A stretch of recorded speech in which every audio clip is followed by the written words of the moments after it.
You had me at Cello, Cello. You had me at Cello.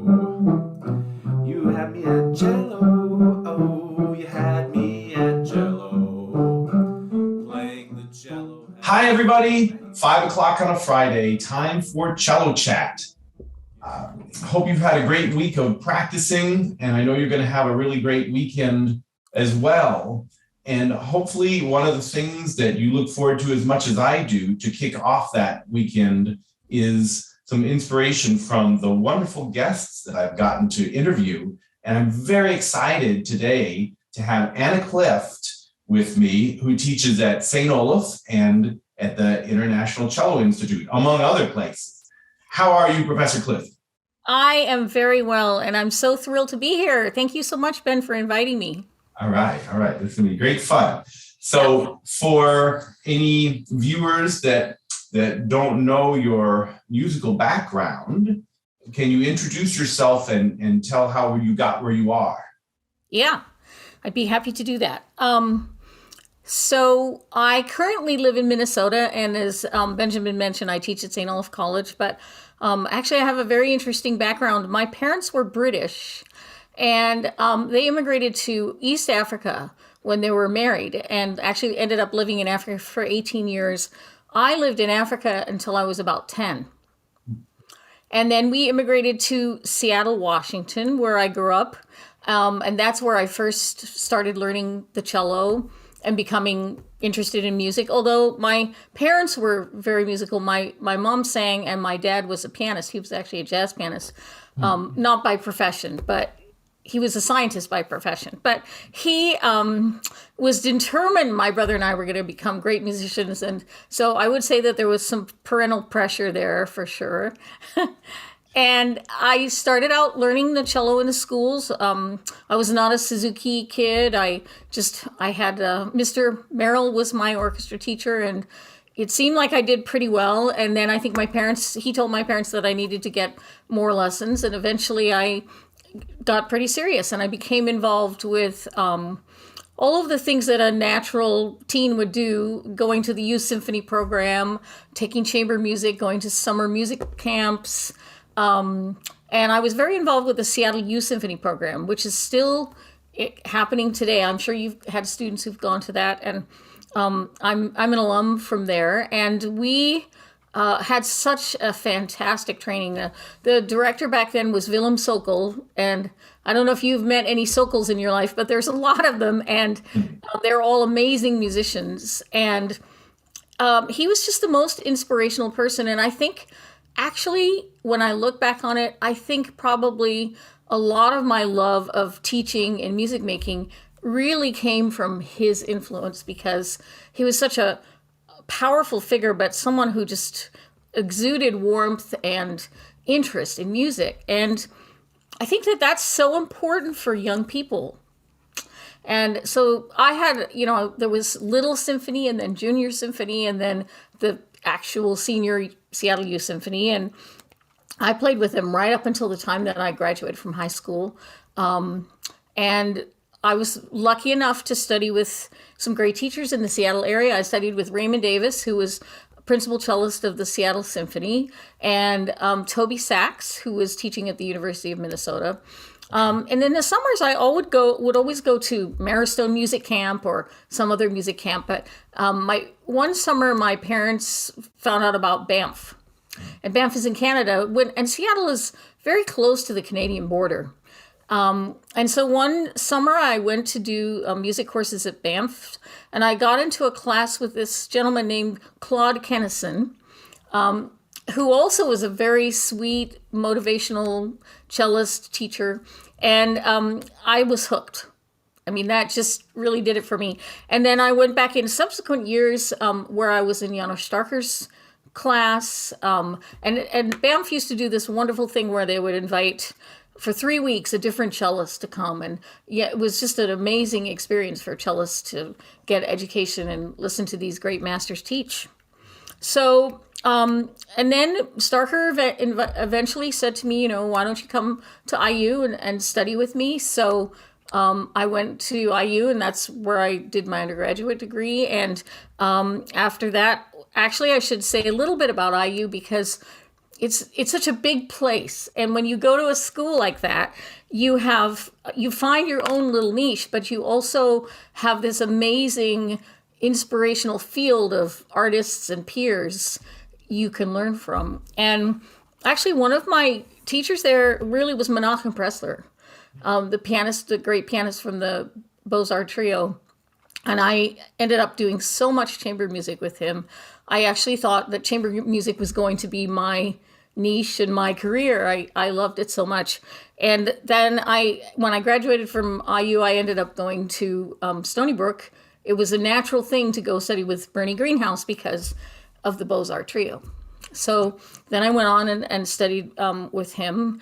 I had some opportunities to do other seminars. I studied with Paul Tortelier for a very short while.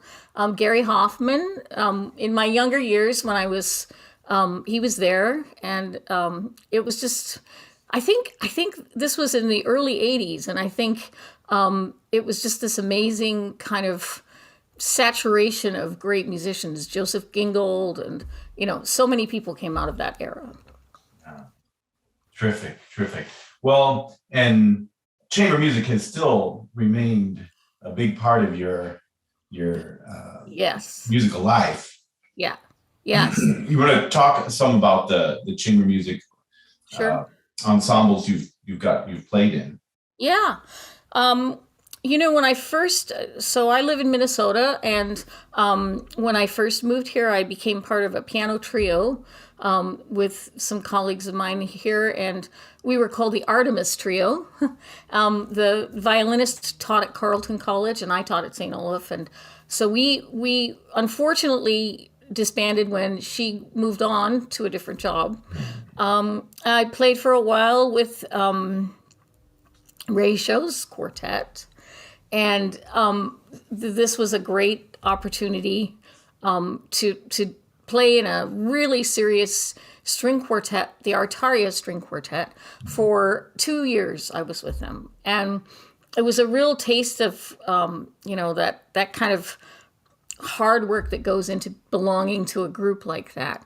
I was fortunate enough to be able to sometimes collaborate with friends of mine in the SPCO, the St. Paul Chamber Orchestra, and play concerts, chamber music concerts when they offered them. And I love chamber music. I think when I look back, I am a very highly collaborative person. I'm the cog in the wheel. I'm the person who kind of I love the idea of working together with other people to accomplish things. That's something that really, is really exciting to me. I think it's kind of funny sometimes to me how that initiative is not as common of a trait as one might necessarily think. It can be very valuable to be somebody who is not afraid to, whether it means starting new things or going in a new direction or just kind of doing what needs to be done. Yeah. And being that person. Yeah, it's true. And when I think back, I used to love to play continuo and feel that I was that kind of supportive force to things. And, I definitely have played solo, but I don't think from playing solo that I get that same kind of warmth and musical inspiration as I would if I was part of something. Wow. And you have a great studio there at St. Olaf, for example, where you, among other things, we wear a lot of hats as teachers, don't we? Let's see, what was the words that you used for in Seattle, the warmth and enthusiasm for music? Yeah, I think Willem Sokol, I was talking about Willem Sokol. Yeah, and I think that he just exuded this bon ami. Just this wonderful feeling of, the music is so great, and he wanted to share it with us. Great. Yeah, that's wonderful. That's really wonderful. I'm thinking about how just the main running theme of this series of interviews is motivating students to practice. Here we're on the the beginning of a weekend when, if the time is not already booked with other things, we can just get that cello out and keep playing, keep working on all aspects of technique. But sometimes people aren't as inspired as other times to actually do that. So I'm wondering, what are some of your go-tos for inspiring your students to keep, whether it's just in general or those times that there's just kind of a bit of a lull in their practicing? Yeah. Well, I think, to be frank, I think you have to feel excited about your practicing to really get a lot out of it. And this is something that I think about a lot lately. I think that it's important for students to feel, I think more and more, it's important for students to really feel, to enjoy the process rather than the outcome. And we live in a world today where the outcome is, that's it, right?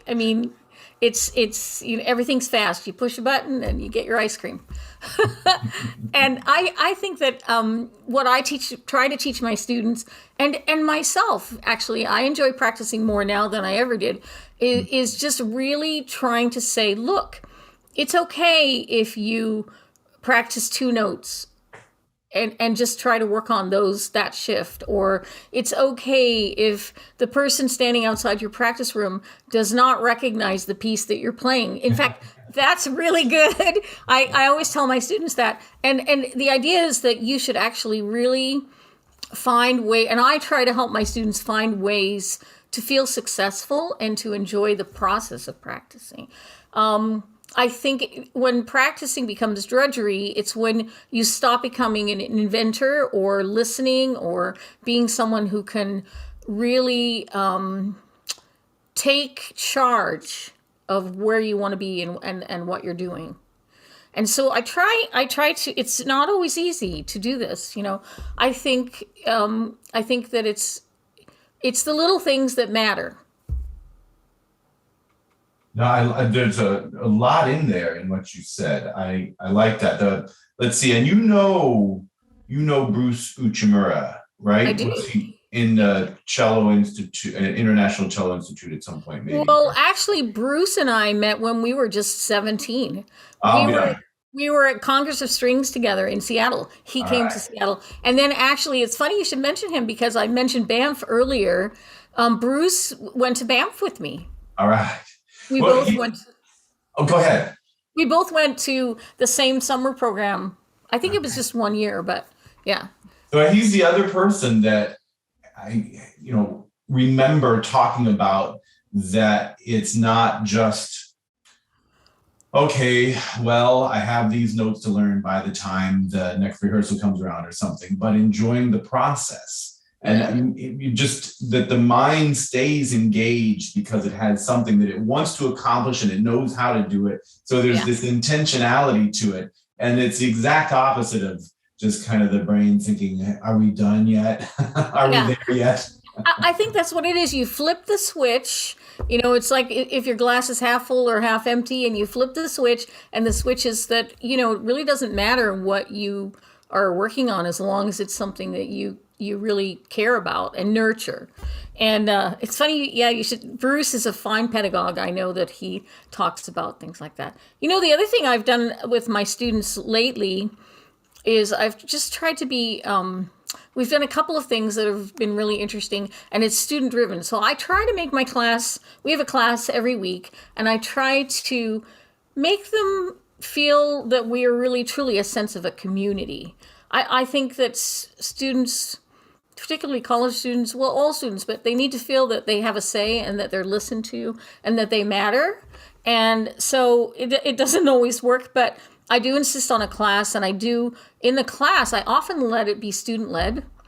Sometimes we do a formal class. You gave a class for us, a great class. Remember that? That was an example of one of our more formal classes. But one of my freshmen this year mentioned to me that she thought it would be really great if we had the opportunity for people to play their favorite piece ever and not be judged.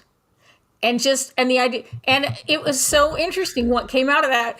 I mean, first of all, what came out of it is that instead of people not wanting to play in class, everybody wanted to play in class. Wow. And then we heard folk music, and we heard improv, and we heard and the idea was that we were to let go of the fact that it was perfect. Nobody was going to say anything like that shift on the third page. It was just mainly about we were all going to share. So we've done that. And then the other project I'm doing this semester that I'm really excited about is art and music.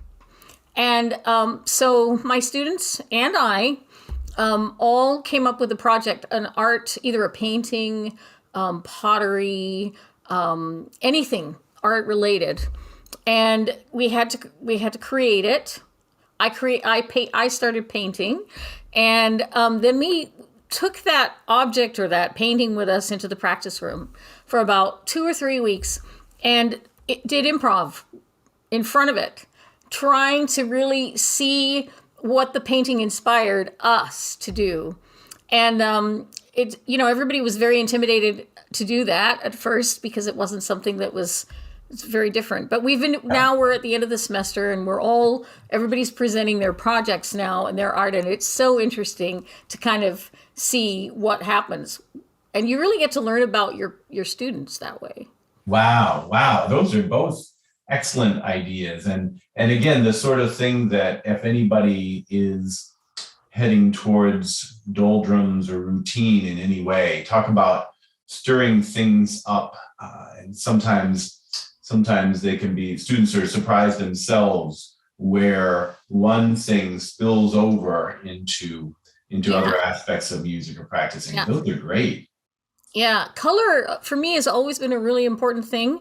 It's very interesting. I run the International Cello Institute, and I sort of wear many hats, and I'm an administrator, and I'm an art designer, I'm a graphic person, and I do a lot of sort of creating ad campaigns and things like that. And that sort of opened up a whole new idea for me about color.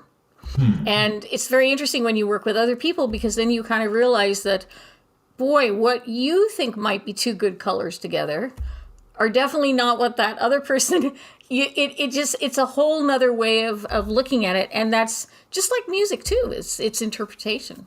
Right. Well, and especially when you said that, chamber music came to mind, where sometimes in a particular group you think, well, why don't we do this to get from here to there or something? And some people are like, whoa, well, let's give it a try. And it can work. Exactly. Yeah.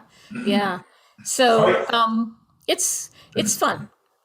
Excellent. Can you tell about what led, for example, initially to the International Cello Institute? Sure. Well, it was probably in 2009. I was looking for, I wasn't actually teaching a lot at St. Olaf at the time. I have been fortunate enough to be playing in the Twin Cities for a long time, playing with the Minnesota Orchestra as a sub for many, many years. And the playing was really not very much compared to what it had been. Things were sort of slowing down. And I was looking for something to do. And I actually thought to start with that I might want to sell instruments and bows. And I think you know this because I had contacted you about that at some point. And so some friends of mine who were really supportive of me said, I'd had some experience working in a violin shop, and they said, well, why don't you start an online, business? And they were so kind and supported me and set me up with friends. And a friend of mine said, you should go talk to a friend of mine who works in Minneapolis, and he deals with the trade in China. It was the Chinese trade office, American Chinese trade. And he said, why don't you go and have a meeting? I'll set up a meeting with you. So I went there, all excited about my bows and cellos and that kind of thing. And it was funny, the meeting, they listened to what I had to say. And at the end of the meeting, the gentleman from China said to me, you know what we really need? We need a cello camp. And I was just floored because, that was the furthest thing from my mind. I was talking about bows and cellos, and he said, yeah, in China, there are many, many students that want to come to the United States and study. Why don't you think about starting a cello camp? So I was a little bit, miffed after that meeting. And I went back and I think it was a weekend in October. And I started thinking about it. And it was so funny because the more I thought about it, the more I thought, well, I have such great models for doing this. Banff was number one in my mind. And so I just went to a coffee shop and I had a computer and I just outlined a whole camp. And I just thought it just sort of flowed out of me, it was interesting. And I started thinking about it and I told my colleagues about it, my friends, and they said, well, why don't you do it? So in 2010, we had the very first, back then it was not called the International Cello Institute. It was called Cello and American Experience. Okay. And so we had our very first Cello American Experience, and it was run on the campus of St. Olaf College. And we had 10 students, and we invited, I don't think we had a lot of faculty. It was mainly local faculty from around the Twin Cities come down, and that was when it was first born. And from then on, every year we just increased our numbers. It became bigger. We had other ideas. I often would have students from St. Olaf do internships helping me plan and run the camp. And then at some point we decided that the Cello and American Experience was kind of an uncomfortable title. We didn't feel really comfortable with it. So we came up with the name International Cello Institute because we always thought, as a friend of mine said, it sounds like a place where you have to practice to get into. There you go. So that's how we came up with it. And this is our 12th summer. And when you think about it, I mean, we've spent 2 years online. So we're coming back this summer for the first time in person. And it's just, it's a challenge, honestly. But we have some wonderful students attending. We have some international. When we were online, we were able to reach out to a larger international community and meet new cello friends. And I think because of my European background, it's really important for me to feel like the cello is a worldly place rather than America versus Europe or vice versa. And Sure. I think naturally in this country, I mean, when you think about it, we don't get to hear very many European cellists in person often. And I think not many American cellists go to Europe. So for me, in a way, it was sort of a international, when we could go online, that was very exciting for me. All right. Yeah. Good for you I like the whole country got a shot in the arm, so to speak, as far as technology goes. And it sounds like you figured out the best way to make lemonade out of those lemons.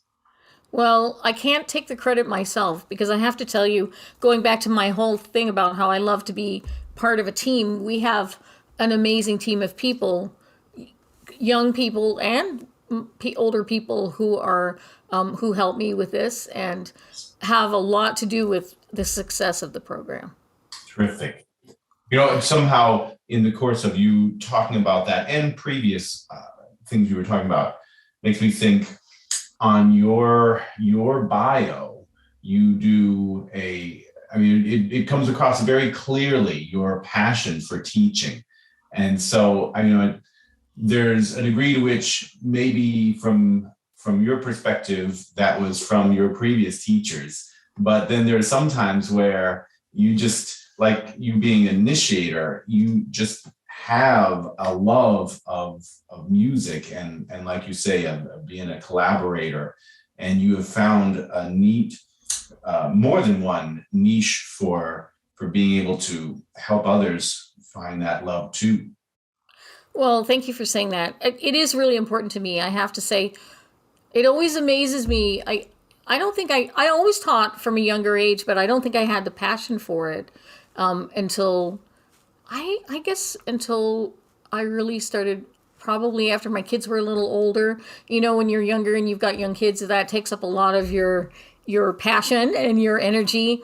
And the more I got into teaching, the more I really realized how much I loved teaching. I think part of it is that I'm learning too. Mm-hmm. You know yourself from being a teacher that one of the greatest things about teaching is it takes a lot of effort, but you're also learning yourself. Yes. And you're learning so many skills because you have to learn how to explain to someone how to do something in so many different ways to help them understand. So I can be very tired and very grumpy and not even in a good mood, and I'll go teach one of my students, and I leave there and I'm always amazed. I think, how did that happen? So I really do. I have to say, I absolutely adore teaching. I really do. Outstanding. That is wonderful. Now, what are some of I know clearly surely the biggest one is getting to be back in person for the International Cello Institute this summer, but you have a number of irons in the fire. What are some other either upcoming performances or projects in 2022? Sure. Well, I do have to say that right now, with coming back from the pandemic and looking at the International Cello Institute and where it was and where we need to go, I would say that consumes a lot of my passion for projects. We just started, one thing that you might be interested to know is in our online session in December, we had this little boy write to us from Venezuela. He was 9 years old. And he wrote in saying, how could I be involved with the International Cello Institute? And, we're mainly for cellists ages 15 to 24. And that just really tugged at my heartstrings because I thought, how can we leave him out? So I was talking to one of our former students, and we were just kind of troubleshooting some ideas and thinking about it. And we thought, why don't we come up with a program for younger cellists? And why don't we make it be something that would be not a strict kind of curriculum like Suzuki or anything like that, but the idea, because we're online, would be to get young cellists inspired about music and cello playing and actually practicing, and thinking about the next generation of cellists. And how can we make it fun for them? So I actually turned it over to my intern. He did a fantastic job. He planned the whole thing, and we had 6 students at our online program, and we offered things like mini master classes, and we would sometimes use peer relations with the older students, and we'd have a big meeting, and we'd say, just even very simple things like what do you like about cello? And we tried to kind of, it's cello culture. I'm a big cello nerd, and we just tried to get the kids interested, and they seemed to have a great time. They loved it. And Zachary Prusel gave them a master class at the end. And so this is my new baby. Our new project is because this summer we're going to launch it live. Okay. And we're going to have 1 week live and 1 week online for the kids that are still in different countries that want to be involved. Sweet. And so designing the curriculum for that and making it something that is fun for younger cellists and inspirational. And I should, it's interesting, I should say something maybe about, sometimes people will come to me and they'll say, how can you feel so good about the fact that you're encouraging all of these people to become professional cellists or cellists? And when, the music environment right now is so kind of negative, or it's hard to get a job, blah, blah, blah, all of that. And I always have an answer for that, because I kind of feel like everybody needs a passion, and your passion should not be connected to whether you get a job or not. It does make a big difference, but I think that no matter what you do, if you really do it well, and you're going to learn so much about it that you can apply it to anything else. So that's kind of my philosophy about the cello camp. It is all about cello, and we do promote cello a lot. But I think even if we do have many students who don't go into music, they may have some other passion as well, like, math or science or, arts management, actually, something like that. So we do try to also include ideas for students today in alternative things that they could do to, as careers along with being cellists. That's wonderful. I mean, definitely I think I'm probably partial to music too, but I think there are people in the world who, if they were to spend more, just immerse themselves in music and learning a musical instrument, they would find that they've kind of been missing out, Yeah. how much that would further enhance, even if they're happy already, but music is such a special art. It does. It can really, I mean, look at what's happening with the war in Ukraine and how so many musicians are raising money for Ukraine and being involved in it. And I know it's a complicated issue, so we shouldn't get into that. But I think that music, it goes across borders, and it truly can make people happy. Yeah, profoundly so. Yeah, yeah. Excellent. So some of my other projects are, to practice more. I'm actually enjoying practicing these days. I've always been very interested in instruments, and I guess in a way I also see myself becoming a little bit of a mentor, because I often get phone calls from students that were our former alums that are now in the job market and looking to apply for jobs. And I frequently find myself giving people trial interviews, that kind of thing. And it's sort of, so I guess I am sort of a cello mentor in some ways. Yeah. Well, and I see why. I mean, of course, they're going to come to their teachers anyway, but the creativity that you bring, again, just kind of like a mock interview, is just what they need to feel like they've, can go in there with greater confidence. Best of luck with whatever future ideas and directions and projects you come up with. Well, thank you so much. I mean, it feels a little weird to be talking about myself all the time right now, but I really enjoyed this interview, and I admire what you do, and I'm excited to. I didn't know about these interviews, so I'm excited to listen to Fridays. Well, so terrific. I can hear more of them. I think it's a great idea. Excellent. Well, thank you. I've told some of the interviewees after we press stop, but I just kind of mentioned it for the viewer.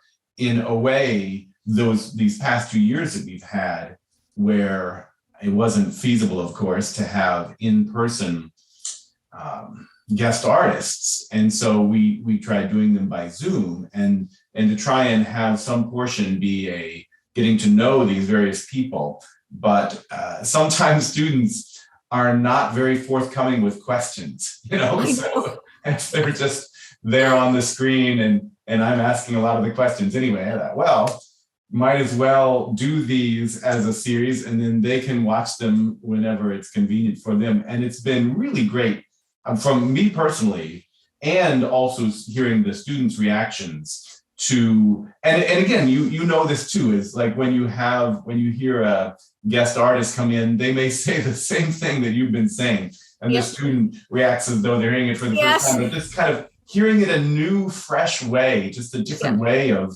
putting it, and it just can set off light bulbs. So it's been a really fun series. I think it's a wonderful idea. I really do. I'm gonna tune in every week. I promise you. Excellent. All right. Well, thanks so much, Anna. It's really great, and I look forward to next time our paths cross. And let's stay in touch. Yeah. Thank you. Yes. And everybody out there, have a wonderful weekend of practicing, and we'll see you next Friday. Okay. Thank you.